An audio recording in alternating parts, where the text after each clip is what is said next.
LCM और HCF निकालना सीखे चुटकियों में। जी हाँ, देखिए आज मैं आपको 3 तरह के सवाल बताऊंगा। इससे आप चाहे 5th क्लास में हो, 5th से लगाकर 12th और साथ साथ कंपटीशन एग्जाम तक के जो बच्चे तैयारी कर रहे हैं उनका लिए यहाँ वीडियो बहुत ही महत्वपूर्ण होने वाला है। आपको इसके अलावा कोई अलग वीडियो देखने की जरूरत नहीं, वो भी ट्रिक के माध्यम से मैं बताऊंगा एलसीएम और एचसीएफ निकालना। तो देर किस बात की, जल्दी से सबसे पहले प्रश्नों को देखते हैं। देखिए पूरा परफेक्ट तरीके से मैं बताऊंगा। मैं देखिए 12 है, 15 है और 21 है, इसका हमको पहले एचसीएफ और एलसीएम दोनों निकालना है। चलिए तो सबसे पहले हम यहाँ पर सवाल नंबर हमारा 1 ये है, ठीक है। तो 12 के गुणनखंड प्राप्त कर लो।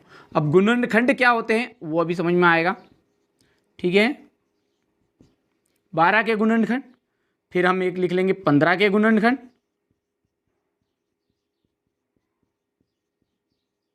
और साथ में लिख लेंगे 21 के गुणनखंड। देखिए 12 के गुणनखंड का मतलब है कि इसको आप अभाज्य गुणनखंड विधि से इससे तोड़ लो, ठीक है। तो 12 के टुकड़े कर लो, गुणनखंड कर लो। किससे हो गए पहले आप सब जानते हैं, शुरुआत 2 से होती है, ठीक है। फिर 2 के बाद में 3 से, 3 के बाद में 5 से, 5 के बाद 7 से।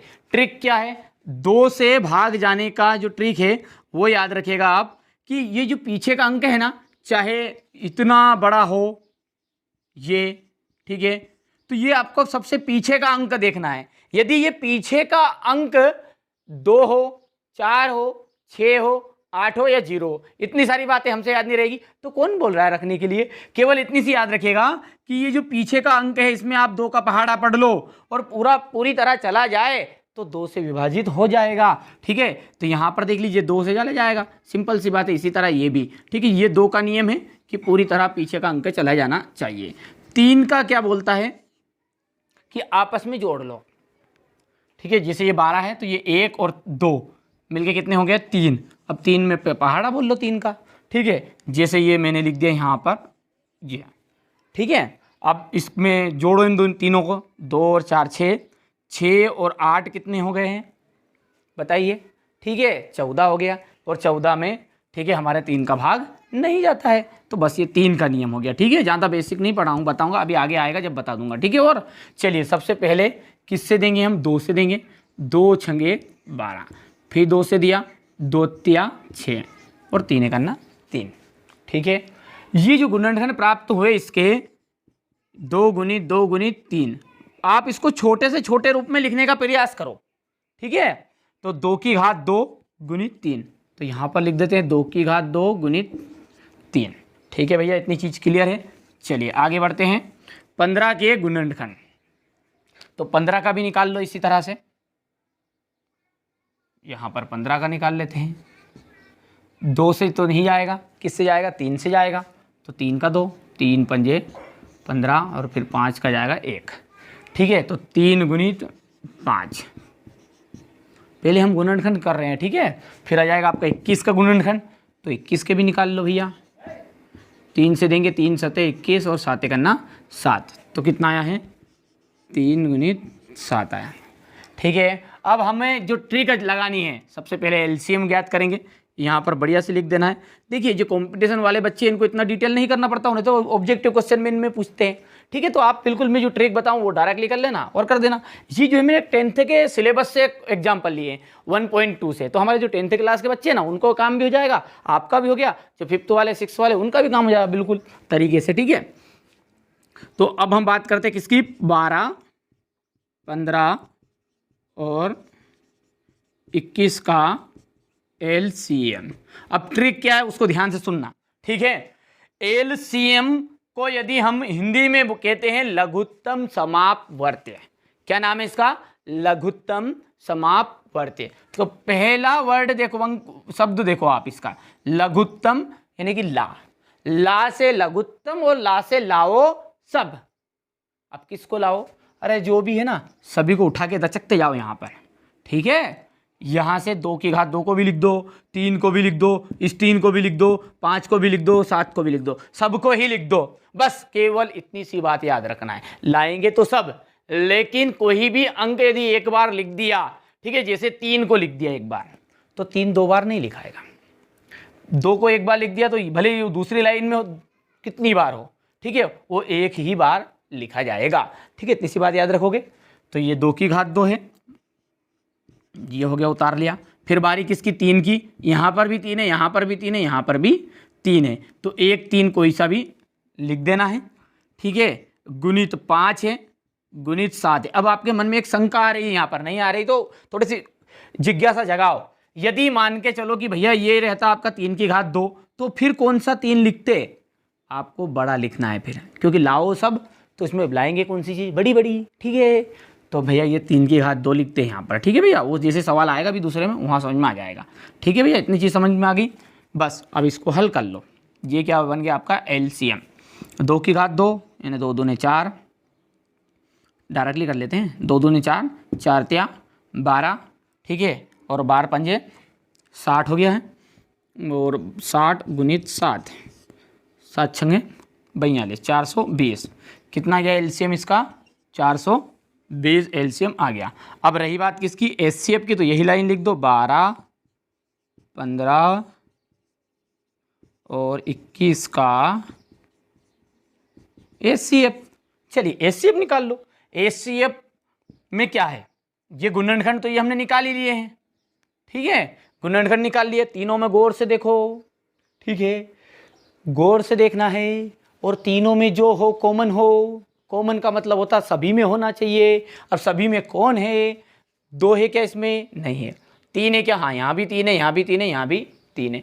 5 एक ही जगह पर है, 7 एक ही जगह पर है। यानी कि एलसीएम का मतलब होता है लघुत्तम समापर्त, लाओ-सब।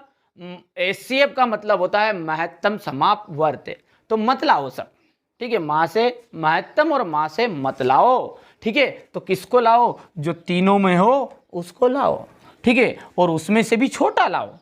एलसीएम में बड़ा लाओ और एचसीएफ में छोटा लाओ, ठीक है। अभी 2 सवाल और है, और डाउट रहेगा जो क्लियर होंगे, ठीक है। मेरा विचार ऐसा है कि आराम से पढ़ेंगे, ठीक है। एक बार सीख लोगे ना आराम से, बेसिक तरीके से, साथ में ट्रिक भी।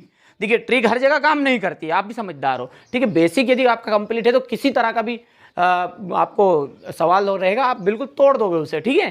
तो यहाँ पर एचसीएफ क्या है, तीनों में जो हो उसमें से ले लो। तो यहाँ पर है 3, ठीक है। चलिए, तो ये आपका एलसीएम हो गया और ये आपका एचसीएफ हो गया। अतः करके आंसर की लाइन, ठीक है, जो हमारे बच्चे हैं क्लास 10th के, उनको इसी तरीके से करने हैं। बाकी तो आप कैसे भी जो कंपटीशन वाले हैं तो हर किधर से कर देना, ठीक है। अतः 12 15 और 21 का एलसीएम कितना है, 420 है, और कोमा करके एचसीएफ कितना हो गया, एचसीएफ हो गया 3। बस ये आंसर, ठीक है। आपको 2 नंबर 3 नंबर आपके पक्के हो गए। चलिए स्क्रीनशॉट ले लो जल्दी से फटाफट से, इसके बाद दूसरा सवाल देखते हैं। ले लिया स्क्रीनशॉट, चलिए आगे बढ़ते हैं, ठीक है। चलिए आराम से करना है आपको, ठीक है, बढ़िया से, कोई भी दिक्कत नहीं है, ठीक है। जो चीज़ आराम से आप, जो बच्चा बिल्कुल देखिए धैर्य से काम लेगा ना, ठीक है। अब यदि जो बच्चे इसमें कंपटीशन एग्जाम वाले हैं ना, वो यदि धैर्य से काम लेंगे तभी तो आप कोई सी भी एग्जाम को क्रैक कर पाओगे, ठीक है। चलिए, तो 17 23 और 29 सिंपल सी बात है, बहुत ही सिंपल है। जो तरीका मैंने बताया है वही तरीका इससे हम करेंगे। इसे पहले लिखेंगे 17 के गुणनखंड, ठीक है। अब देखिए जो हमारे, देखिए 17 23 और 29, सिंपल सी बात है कि यहाँ पर 17 आ जाएगा, यहाँ 23 आ जाएगा, यहाँ 29 आ जाएगा। क्यों, क्योंकि 17 का 17 में हो जाता है, 23 का 23 में, 29 का 29 में। यानी कि यदि इसकी बात करूँ मैं तो 17 का 17 हो गया, और 23 का 23 और 29 का 29। तो यदि हम बात करें इसकी एचसीएफ की, तो एचसीएफ तो आ जाएगा, देखिए, क्योंकि यहाँ पर 17 है और यहाँ पर 23 है और एक जगह पर 29 है, ठीक है। तो इसका एचसीएफ कितना निकला बताइए। एचसीएफ तो 1 निकलेगा, पर एलसीएम क्या आ जाएगा, एलसीएम का मतलब है लाओ सब, ले आओ सब, कोई 17 गुणित 23 गुणित 29, ये तीनों का गुना कर लेना, ठीक है। तो थोड़ा तरीके से बता देता हूँ मैं इसको करके, इस तरह के आए तो। अच्छा, अब एचसीएफ 1 क्यों आया, क्योंकि ना तो इसमें यहाँ पर है 17, ये 17 यहाँ है, तो यहाँ नहीं है, यहाँ नहीं है, यानी कि तीनों चीज़ें एक दूसरे में नहीं है। तो यहाँ पर गुणित करके 1 गुणित करके 1 गुणित करके 1 से कोई परिवर्तन नहीं होता है। इसलिए जहाँ पर कोई सा भी एचसीएफ ना हो तो एक तो HCF होता ही है। कोई पूछ ले आपसे कि HCF कम से कम कितना तो होता है, ठीक है, छोटा से छोटा HCF का मान कितना होता है, 1, ठीक है, 0 मत कर देना। चलिए 17 के गुणनखंड तो के 17, 23 के गुणनखंड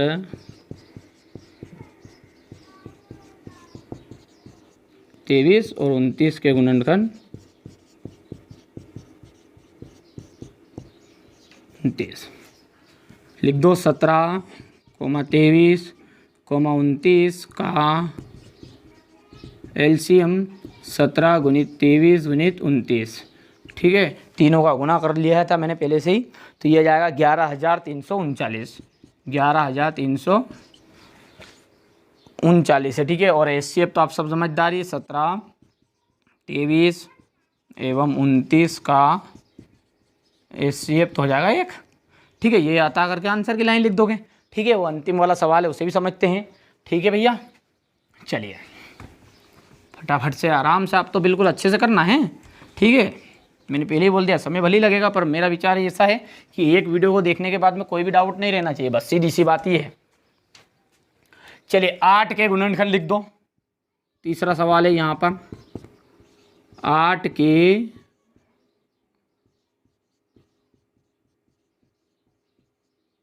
के गुणनखंड, ठीक है। फिर किसके आ जाएंगे, 9 के गुणनखंड,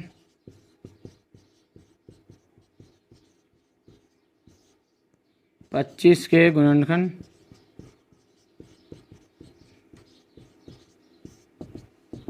ठीक है। 8 को इसी तरह से अभाज्य गुणनखंड करो, इसके टुकड़े निकालो, 2 से किया तो 2 चुकू 8, फिर 2 से देंगे, फिर 2 से देंगे, ये तो सबको आता भी है थोड़ा बहुत, ठीक है। ये 9 आ गया यहाँ पर, तो ये 3 से करेंगे, 3 करना 3, ठीक है, सिंपल सी बात है। 25 का जाएगा आपका 5, 25 है ये, 5 से दे देंगे 25, 25, 5 से करना 5, ठीक है, कर दो। 2 को किस रूप में लिख सकते हैं, 2 की घात 3, 3 को किस रूप में लिख सकते हैं, 3 की घात 2, और 25 को किस रूप में लिख सकते हैं, 5 की घात 2, ठीक है, सिंपल सी बात है। वही सवाल है, LCM पूरा तरीके से कर देना है। LCM क्या निकलेगा आपका बताइए, LCM आ जाएगा आपका 2 की घात 3 गुणित 3 की घात 2 गुणित 5 की घात 2, इन सब के गुना कर लेना है। HCF वही चीज़ है वापस, इंटू 1 इंटू 1 इंटू 1, तो ये 1 आ जाएगा। और LCM का जो गुना करोगे आप इनका सबका, ठीक है, तो ये आपका LCM निकल जाएगा 1800, क्या निकलेगा, 1800। कर पाओगे, अतः करके वही लाइन जो मैंने पहले सवाल में बताई थी स्टेप, ये तरीके थोड़े से अच्छे से करना है, ठीक है। LCM और HCF का कोई सा ही सवाल हो, लेकिन बस ट्रिक इतनी सी याद रखना है कि LCM का मतलब है लाओ सब, लाना है, ठीक है, सभी को लाना है, लेकिन जो 2 बार जो ज़्यादा घात वाला रहे उसे ले लो, कम घात वाला मत लो, ठीक है। और HCF में कुछ नहीं करना है, उसमें कम से कम घात वाला लेना है, छोटा से छोटा, पर वो भी सभी में होना चाहिए, और सभी में नहीं है तो कुछ भी नहीं है, तो वहाँ पर 1 आ जाएगा, ठीक है। तो आशा करता हूँ जो हमारे 10th क्लास के बच्चे उनको भी समझ में आ गया होगा, कंपटीशन वाले देख रहे होंगे तो उनका बेसिक क्लियर हो गया होगा, हमारे छोटे छोटे जो बच्चे हैं 5th क्लास 6th 7th वाले, उनका भी अच्छे से क्लियर हो गया होगा, वो आराम से LCM और HCF निकाल पाएंगे। चलिए तो मिलते हैं अगले वीडियो में। चैनल पर पहली बार हो तो सब्सक्राइब जरूर कर लेना, ठीक है, ताकि ऐसे ही इंटरेस्टिंग वीडियो आप तक पहुँच सके।